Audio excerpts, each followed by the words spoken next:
Hello everybody, मेरा नाम प्रवीण है and I welcome you at free online coaching and Bhagwan study centre.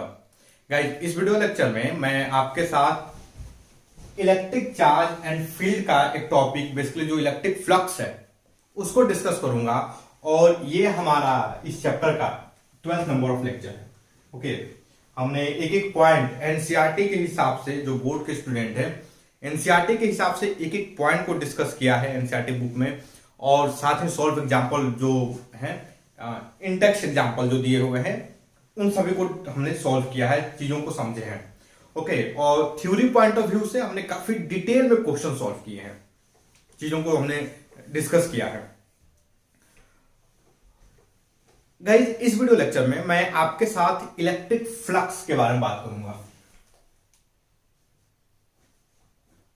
Electric flux मैं आपसे क्या डिस्कस करूंगा? इलेक्ट्रिक फ्लक्स के बारे में। इलेक्ट्रिक फ्लक्स को समझा कैसे जाए, इलेक्ट्रिक फ्लक्स को कैसे समझा जाए, इसके लिए एक एग्जांपल लेते हैं। चलो मैं दिखाता हूं आपको।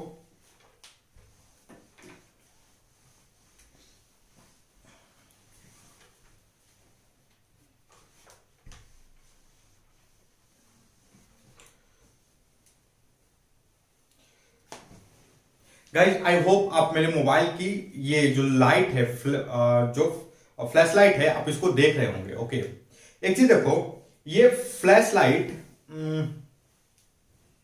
धीरा करना पड़ेगा लग रहा। चलो एक चीज देखो, ये फ्लैश लाइट जो है, आप देखो, ये आप मेरे हाथ का शैडो देख रहे हो, ये यहां पर आपको मेरे हाथ का शैडो दिख रहा होगा। ओके, ये इस लाइट की वजह से बड़ा शैडो दिख रहा होगा। मैं मोबाइल हटा दिया, शैडो नहीं है, मोबाइल है, शैडो दिख रहा है। ओके, अभी देखो, अभी आप देखो, मैं नजदीक में रखा हूं, मैं ये शैडो कितना बन रहा है, बहुत बड़ा शैडो बन रहा है।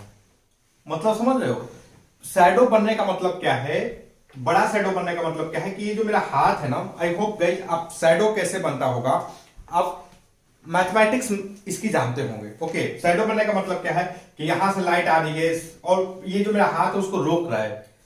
ओके, मेरा हाथ रोक रहा है, इससे शैडो बन रहा है। तो ये देखो, इस तरीके से शैडो बन रहा है, बड़ा सा शैडो। अब देखो, मैं अपने हाथ को ऐसे करता हूं, समझ रहे हो। अब मोस्ट ऑफ द जो लाइट है वो बोर्ड पे जा रही है, ये देखो, ये क्या है, मोस्ट ऑफ द लाइट रुक रही है, शैडो बड़ा बन रहा है। मैं ऐसे किया, मोस्ट ऑफ जो लाइट है वो बोर्ड पे जा रही है। ओके, यहां पे जो समझने वाली जो चीज है, अब मैं जब फोटो बनाकर कुछ समझाता हूं।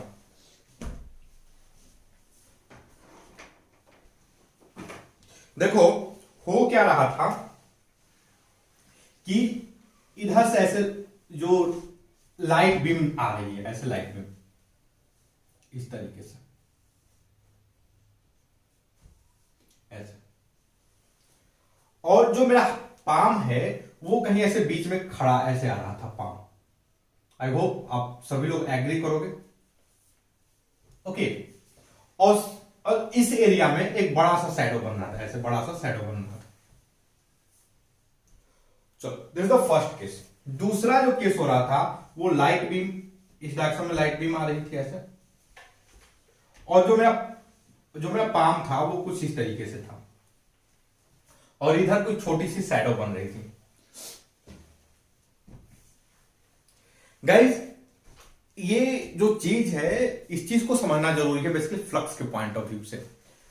मैं अगर बोलूं, मैं क्या बोलूं, आप देखो, अगर मैं बोलूं कि ये इलेक्ट्रिक फील्ड लाइन है, समझ रहे हो, इलेक्ट्रिक फील्ड लाइन है। देखो, इलेक्ट्रिक फील्ड लाइन आपको लाइट की तरफ विजिबल नहीं होगी, समझ रहे हो, इलेक्ट्रिक फील्ड लाइन आपको लाइट की तरफ विजिबल नहीं होगी।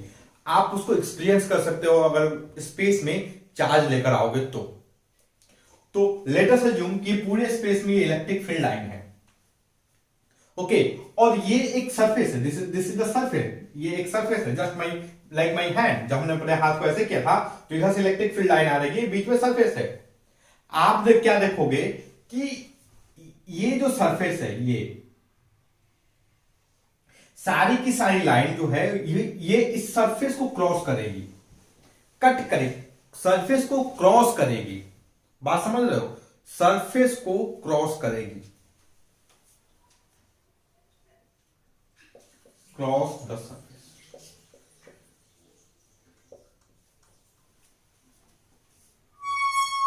और अगर जब हमारा जो फील्ड लाइन, जब हमारा जो एरिया है, मतलब जब मेरा पाम ऐसे हो रहा था, तो कोई भी लाइन क्रॉस नहीं कर रही थी, क्या कर रही थी? टच कर रही थी, touch the surface.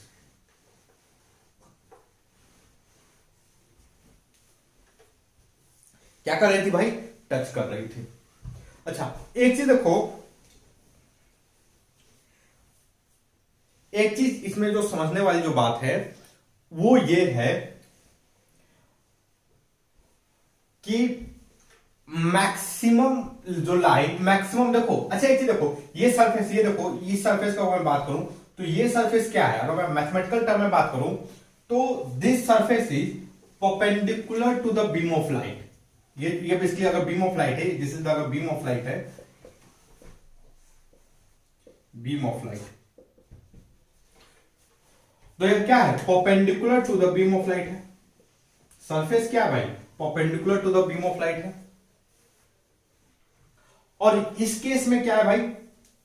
Surface parallel to the beam of light है। ओके, एक चीज देखो, जब परपेंडिकुलर जब होगा तो मैक्सिमम नंबर ऑफ जो लाइट है इसको, मतलब अगर ये सरफेस है तो सरफेस को पास करेगी। अगर ट्रांसपेरेंट सरफेस में बोलूं तो वो ओपेक है तो भाई यहीं पर रुक जाएगी। अगर ओपेक सरफेस है, ये लाइट है, अगर ये सरफेस ओपेक है तो मोस्ट ऑफ द जो लाइट है ये 100% रुक जाएगी यहां पे। और अगर ये जो सरफेस है parallel to the beam of light है तो कोई भी लाइट रुकेगी नहीं, सब चली जाएंगी। ओके, चलो एक और केस लेते हैं। अब इस केस में हम क्या ले, अगर जो हमारा सरफेस है कुछ इस तरीके से रहे तो, इस तरीके से रहे तो,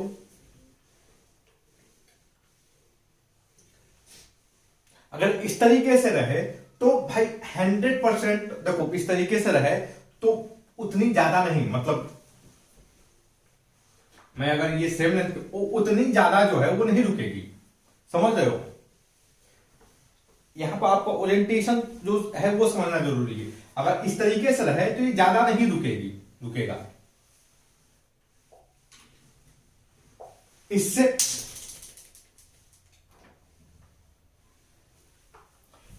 जो है, इससे इस वाले से कम रहेगा।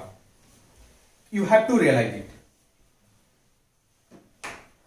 ओके, आपको क्या करना पड़ेगा? इसको रियलाइज करना पड़ेगा, इसको फील करना पड़ेगा। कैसे?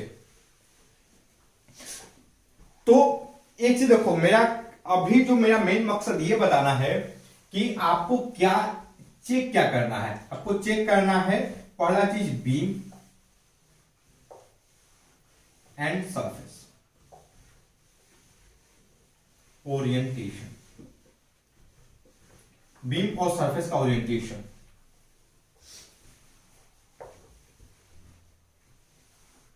देखो आप इससे भी बढ़िया ये वाला जो पार्ट है, आई होप आपको इस पार्ट में थोड़ा सा आपको कंफ्यूजन होगा, हम उस मेरी बात से एग्री नहीं करोगे। एक काम करते हैं, आई होप गाइस आप सभी लोगों के घर में मोटर होगा। ओके, जो ओवरहेड जो टैंक होता है उसको भरने के लिए जो हम मोटर, समरसेबल मोटर जो यूज करते हैं वो होगा आप सभी के घर में। एक्चुअली मैं जो नल है वो नहीं लिया बिकॉज उसमें जो फ्लो रेट है थोड़ा सा कम रहता है। देखो क्या है कि ये यहां से आपके घर में जो मोटर है उसमें पानी आ रहा है, ऐसे पानी आ रहा है, ऐसे यहां से पानी निकल रहा है, ऐसे पूरे फुल फोर्स में निकल रहा है। ओके, आपने क्या किया? आपने एक बर्तन लिया और लेटेस्ट जो आपने कोई एक ग्लास लिया और ग्लास को आप ऐसे रख दिया, टोटल ग्लास को आपने क्या रखा, टोटल इस तरीके से रखा। आप देखोगे पूरा का पूरा पानी जो है इस ग्लास के अंदर जाएगा। समझ रहे हो, पूरा का पूरा पानी क्या जाएगा, इस ग्लास के अंदर जाएगा। दूसरा केस आपने क्या किया, ग्लास को आपने ऐसे रखा, ऐसे, बहुत कम पानी जाएगा अंदर, ओके, लिटिल, बहुत कम पानी जो है अंदर जाएगा। आपने ग्लास को थोड़ा सा इस तरीके से रखा,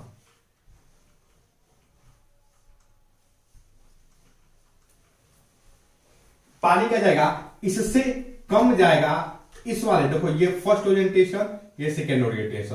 तो इसमें जो पानी रहेगा सेम टाइम में वो क्या होगा, वन से लेस। अगर ये थर्ड पोजीशन को मैं बोलूं तो थर्ड पोजीशन जो पानी होगा वो क्या होगा, वन से लेस होगा, बट ग्रेटर देन टू। जो थर्ड केस में जो पानी होगा वो पहले से कम होगा बट दूसरे से ज्यादा होगा, ओके। तो मेरा कहने का मतलब यह है कि कोई भी चीज अगर फ्लो कर रही है, लाइक जैसे ये बीम ऑफ लाइट है भाई, यह एक पहला चीज है, ये फ्लो कर रही है। सेम चीज यहां पर पानी है, ओके। तो पानी मतलब कितना पानी इसके अंदर जाएगा वो इस बात पर डिपेंड करता है कि इसका ओरिएंटेशन कैसा है पानी के फ्लो के रिस्पेक्ट में। समझ रहे हो, पानी के फ्लो के रिस्पेक्ट में ओरिएंटेशन कैसा है वो इस बात पर डिपेंड करता है भाई।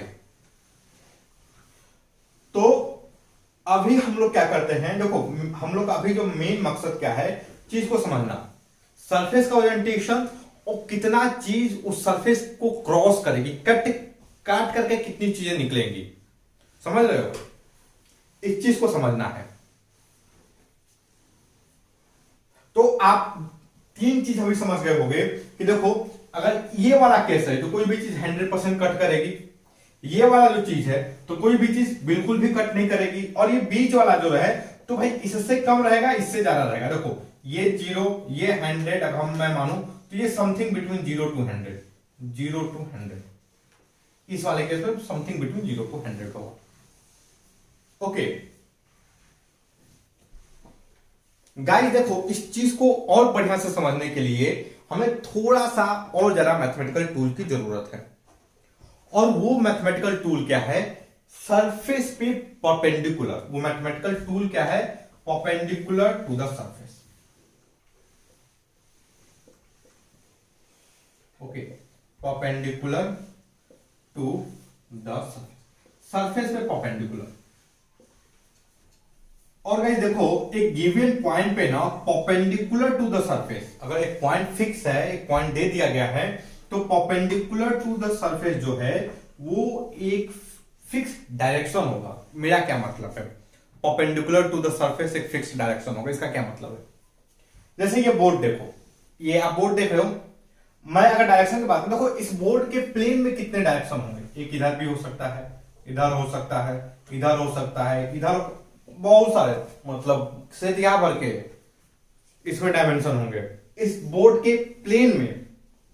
लेकिन एक चीज बताओ, इस बोर्ड के परपेंडिकुलर कितना होगा, देखो इस बोर्ड के प्लेन के परपेंडिकुलर कितना होगा, यही है एक मार्कर, इसके अलावा कोई और डायरेक्शन है जो इसके परपेंडिकुलर, देखो यहां पर भी सेम, यहां पर भी सेम, तो सरफेस के पॉइंट पे, मतलब एक कोई सरफेस है, सरफेस के पर्टिकुलर पॉइंट पे केवल एक ही डायरेक्शन जो है परपेंडिकुलर होता है। इसका क्या मतलब, अभी जो मैं बोल रहा हूं इसका क्या मतलब, फॉर एग्जाम्पल देखो ये मार्कर है, ये मार्कर का ये सरफेस है, अब इस पॉइंट पर परपेंडिकुलर क्या होगा, ये होगा। लेकिन अगर मैं पॉइंट चेंज कर दूं, लाइक जैसे देखो इस पॉइंट पे, इस पॉइंट पर परपेंडिकुलर क्या होगा, ये होगा, बट इस पॉइंट पे यही एक डायरेक्शन परपेंडिकुलर होगा, यहां पर देखो, यहां पर ये होगा। समझ रहे हो, तो अगर पॉइंट में फिक्स करूं और इस सरफेस में और इस ये जो बोर्ड का प्लेन, दोनों में अंतर क्या है, ये एक कर्व सरफेस है, ये सरफेस कैसा है, कर्व सरफेस है, और ये कैसा है, प्लेन सरफेस है। आप चीजों को कनेक्ट करने की कोशिश करना, देखो अब जब मैं लाइन की बात कर रहा था तो ये देखो, यह भी एक लाइन है, दिस इज अ लाइन। और ये क्या है, ये देखो, ये एक लाइन है कि नहीं? अब इस लाइन का डेफिनेशन देखो, इसमें इसका कोई विड्थ है नहीं, इसका केवल लेंथ है। This is also a line. लेकिन ये जो है, this is the straight line. यह क्या है? यह है स्ट्रेट लाइन। और यह क्या है? यह कर्व लाइन है। आई होप आप चीजों को पकड़ रहे होंगे। उसी तरह से ये जो सरफेस है, this is basically plane surface, लेकिन ये जो मार्कर का जो सरफेस है, यह कर्व सरफेस है।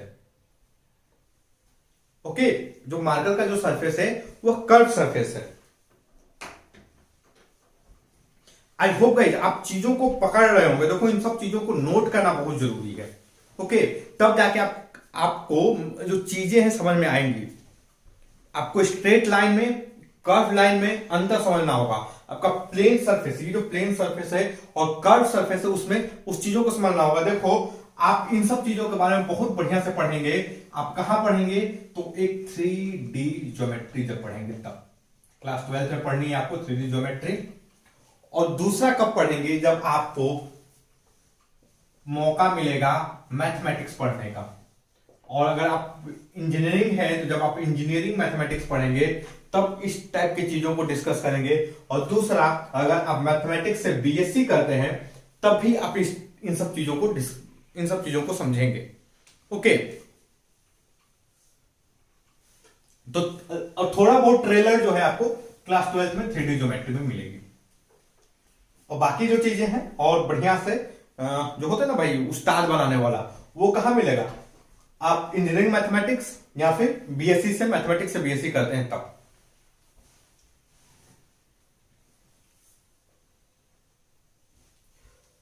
तो एक चीज देखो, बेसिकली फ्लक्स को समझना है तो हमारे पास जो ये 3 फोटो हैं, एक ये वाला केस या इन दोनों को मिला करके इन दो केस का फ्लक्स बेसिकली होता क्या है, मतलब कैसे पास करता है, फ्लक्स कैसे पास करता है, इस चीज को समझना है। ओरिएंटेशन का क्या रोल है?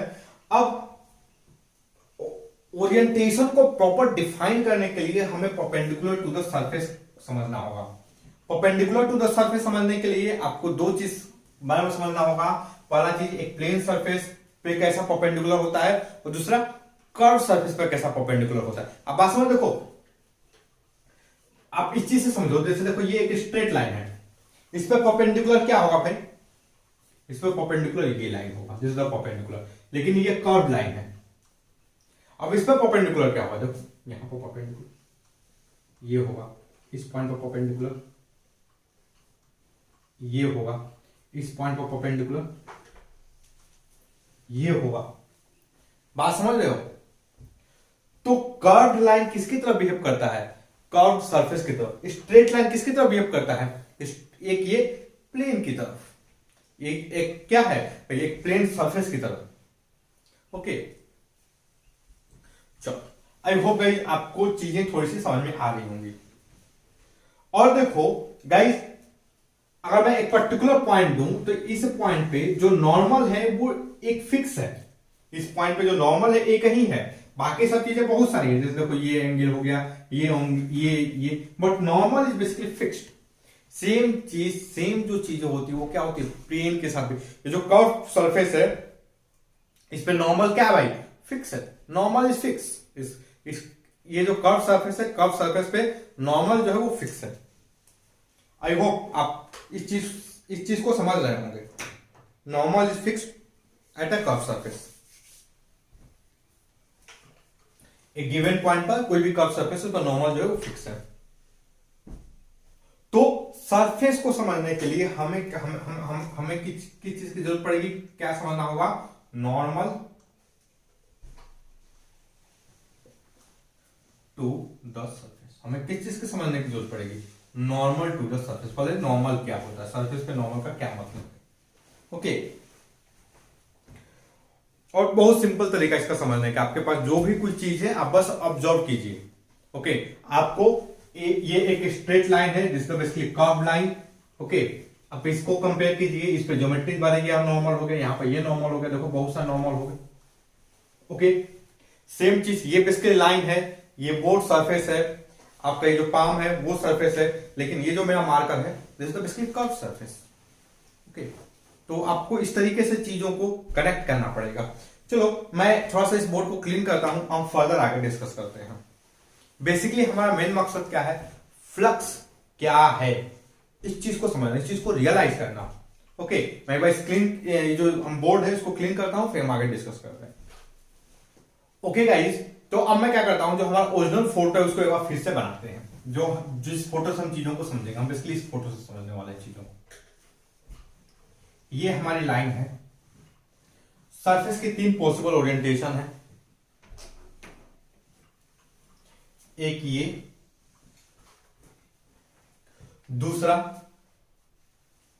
दूसरा जो ओरिएंटेशन है वो ये है, और जो थर्ड ओरिएंटेशन है वो बेसिकली ये है।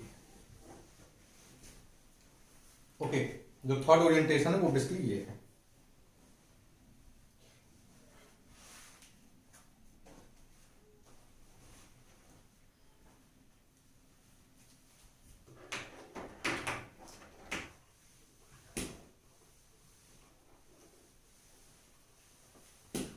गाइस, अब मैं क्या करता हूं, मैं जो हूं एक नॉर्मल ड्रॉ करता हूं, समझ रहे हो। ये जो तीनों जो सरफेस हैं, इन तीनों सरफेस में बेसिकली नॉर्मल ड्रॉ करता हूं।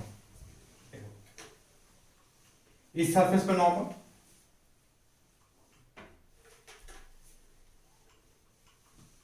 ये नॉर्मल,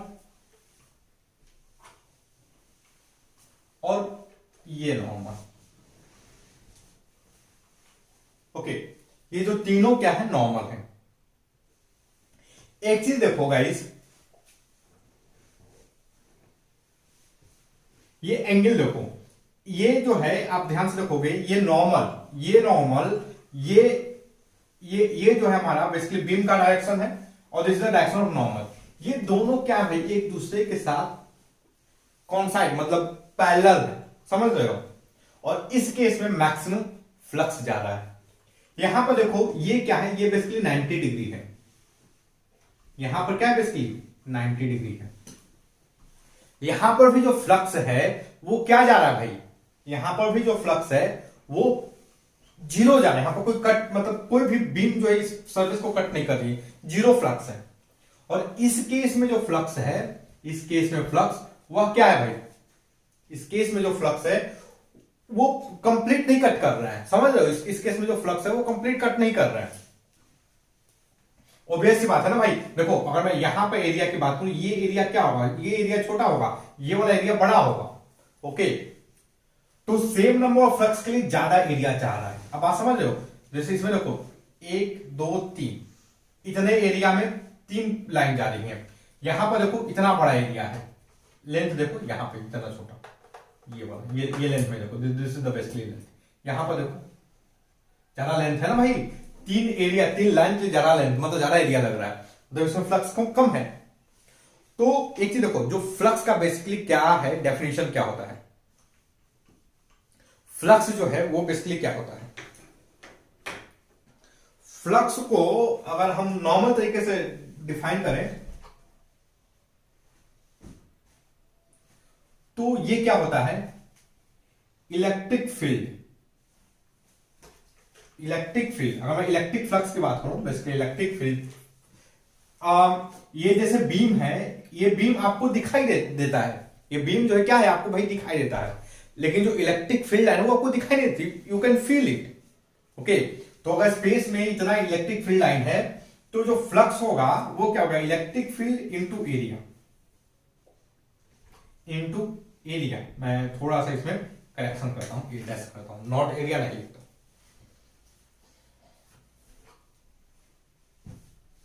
ओके, मैं क्या लिखता हूं, ए डैश लिखता हूं।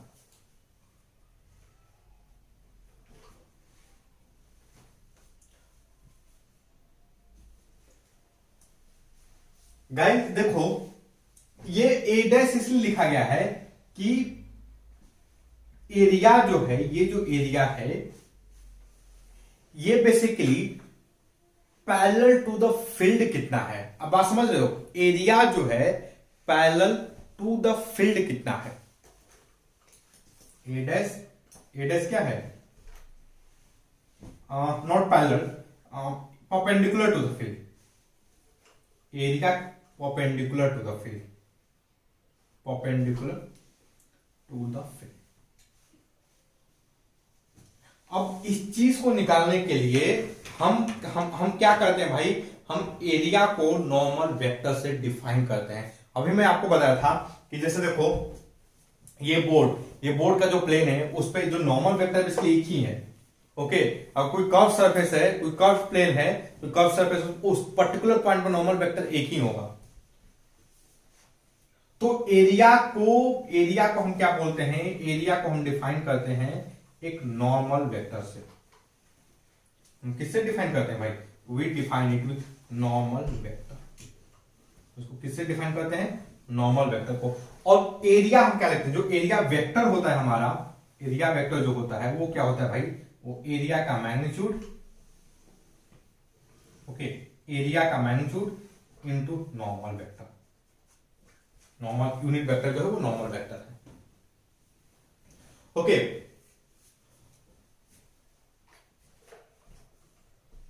तो ये क्या क्या कह रहा है, area perpendicular to the field. इसका मतलब क्या है कि एरिया परपेंडिकुलर, ये एरिया, ये देखो ये जो एरिया है सरफेस जो परपेंडिकुलर टू द फील्ड है, इसका मतलब क्या है, अगर मैं एरिया को वेक्टर के थ्रू डिफाइन करूं तो इसका क्या मतलब, area perpendicular to the field का क्या मतलब है कि भाई जो नॉर्म एरिया वेक्टर है, area vector along or in the direction, or in the direction, area vector in the direction of field, area vector in the direction of field। Area perpendicular to the field का क्या मतलब है कि area vector along the direction of field. Okay, देखो भाई आप ये सब जो कंक्लूजन है आप थोड़ा सा जब फोकस करोगे तब निकालोगे। आप ऐसी नहीं कि आप मेरी बात को सुनकर ये कंक्लूजन निकालोगे, यू हैव टू फोकस्ड। जैसे ये देखो, ये एरिया क्या है, ये area perpendicular to the field है, लेकिन मैं एरिया वेक्टर की बात करूं तो एरिया वेक्टर हमारे इस डायरेक्शन में होगा। अब ध्यान से देखो, ये दोनों एक दूसरे के पैरेलल हैं, तो एरिया वेक्टर अलोंग और in the direction of field, समझ लो, एरिया परपेंडिकुलर है बट एरिया वेक्टर क्या है, ये जो लाइन है इसके पैरेलल है। ओके, चलो, तो पहला चीज हम क्या करने वाले हैं गाइस, हम सबसे पहले अगर ध्यान से देखोगे,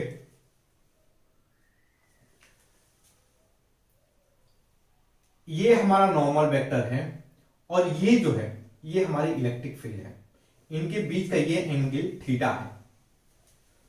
तो इसके पैरेलल ये, इसके पैरेलल एरिया कितना होगा, इसके पैरेलल अगर मान लो इसका एरिया ए है तो इसके जो पैरेलल ये एंगल थीटा है, so area will be basically A cos theta. इसके पैरेलल जो एरिया वेक्टर होगा वो होगा A cos theta. I can write it as follows. जो हमारा फाई होगा, जो फ्लक्स होगा, इलेक्ट्रिक फ्लक्स जो होगा वो क्या होगा, इलेक्ट्रिक फील्ड का magnitude, I should write it as magnitude into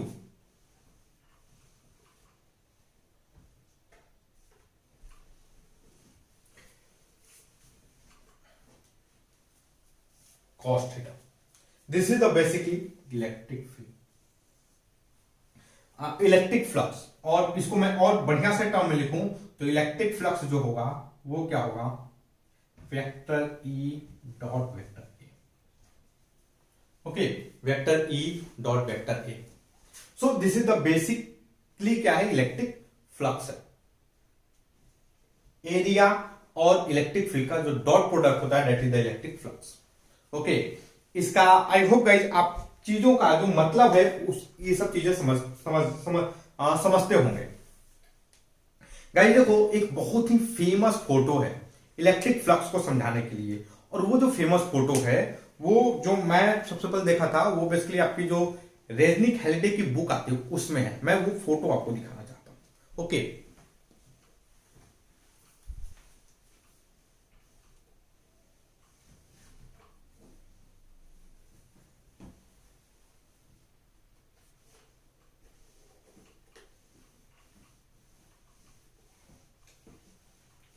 guys देखो, एनसीईआरटी में जो फ्लक्स का जो इलेक्ट्रिक फ्लक्स का जो टॉपिक है उसमें आपको 1 2 3 4 फोटो दी हुई है। ओके, आपको कुल 4 फोटो दिया हुआ है और जो चारों फोटो है उसको आपको इससे कनेक्ट करना है। ओके, एक्चुअली इसमें जो फोटो है उनके साथ दिक्कत ये है कि आप जो ड्रॉ करेंगे वो 2D में ड्रॉ करेंगे तो आपको समझना थोड़ा सा मुश्किल होगा। ओके, लेकिन जो लाइन ड्रॉ करके दिया हुआ है ना, जैसे जो पहला फोटो है देखो ये वाला, आई होप आपको मेरी स्क्रीन दिख रही होगी, ये वाली फोटो, तो इसके करस्पॉन्डिंग इसने एक लाइन ड्रॉ किया है जैसे हमने ये लाइन ड्रॉ किया है। दूसरा फोटो ये हल्का सा साइलेंट किया है तो उसके करस्पॉन्डिंग हमने जो लाइन ड्रॉ की ये किया है। ओके, तीसरी फोटो ये नॉर्मल वाला जो मैं बोर्ड के प्लेन को लेकर समझा रहा था, ये वाला जिसमें इसने नॉर्मल वेक्टर दिखाया है सरफेस पे। थर्ड जो फोटो है जो चौथी इसकी ये वाली जो फोटो, ये वाली एनसीईआरटी में फिगर नंबर 1.16 अरे 1.19 और फिगर नंबर 1.18, ये वाली जो फोटो है जो मैं इस मार्कर के सरफेस को लेकर समझा रहा था। ओके, ये सारे के सारे फोटो जो है ना, चारों जो दोनों फोटो है figure number 1.19 and figure number 1.18, ये बहुत इंपॉर्टेंट है। आपको इसको जाकर सोचना चाहिए, समझना चाहिए। ओके, उसके बाद इन्होंने सीधा डायपोल पे आ गए हैं, डायपोल पहले ही पढ़ लिए हैं। तो इस फोटो जो चारों फोटो हैं, दोनों फोटो है जो एनसीईआरटी में, वो बहुत जरूरी है। हाँ, मेरे लिए एक मैं और बढ़िया फोटो आपको दिखाने वाला हूं इलेक्ट्रिक फ्लक्स की अंडरस्टैंडिंग के लिए। वो फोटो है आपकी रेजनिक हेल्डे बुक की। वेट करो, कुछ किंडल मेरा खुल रहा है।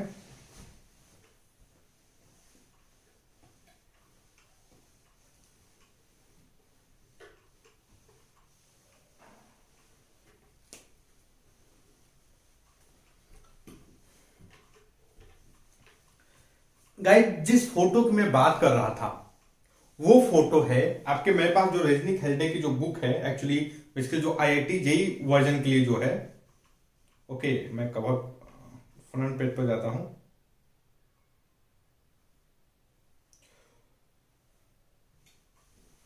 जो बेसिकली आईआईटी जेई के लिए है। ओके, मनीष के सिंगल के द्वारा जो मतलब जिन्होंने लिखी है, आपको जो हेलिडे रेजनिक एंड वॉल्कर की जो बुक है उसको, उसका जो इलेक्ट्रिक गॉस लॉ का जो चैप्टर है, गॉस लॉ का जो एक्सरसाइज प्रॉब्लम का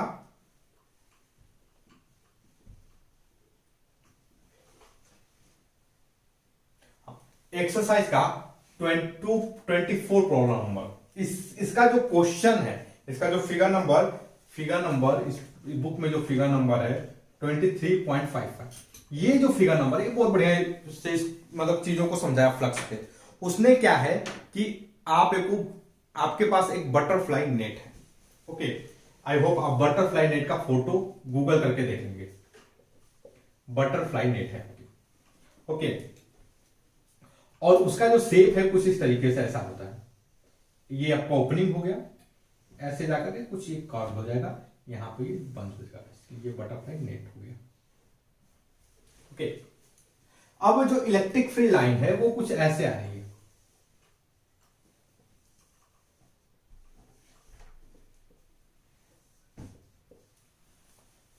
ओके, तो देखो जो टोटल इलेक्ट्रिक फील्ड लाइन जो यहां से निकलेगी वो बेसिकली किस एरिया के थ्रू निकलेगी, इस वाले एरिया के थ्रू। ओके, और लेकिन एक्चुअल में कैसे, जो इंटर कहां से कर रही थी, इंटर देखो ये जो कर्व एरिया है वो बेसिकली इससे कर देगी, लेकिन निकलेगी कहां से, अगर मैं केवल यहीं तक कर लूं तो निकलेगी बेसिकली यहां से।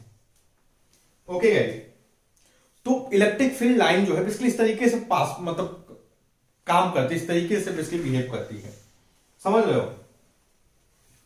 तो ये एक बढ़िया चीज फोटो है चीजों को समझने के लिए।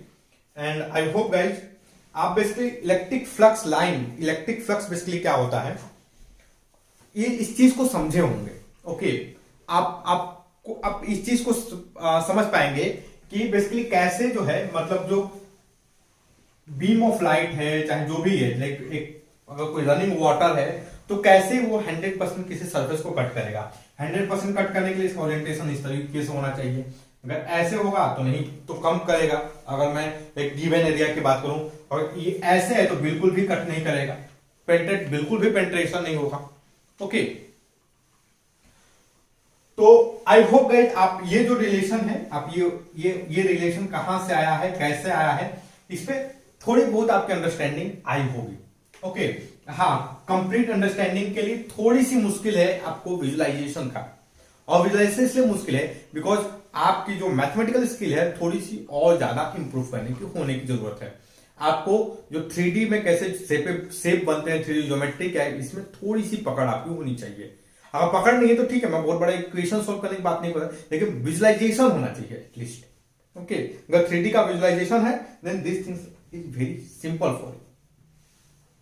तो गाइज आज के लिए इतना ही। आई होप कि जो हमारा वीडियो लेक्चर है ये आपकी स्टडी में हेल्पफुल होगा।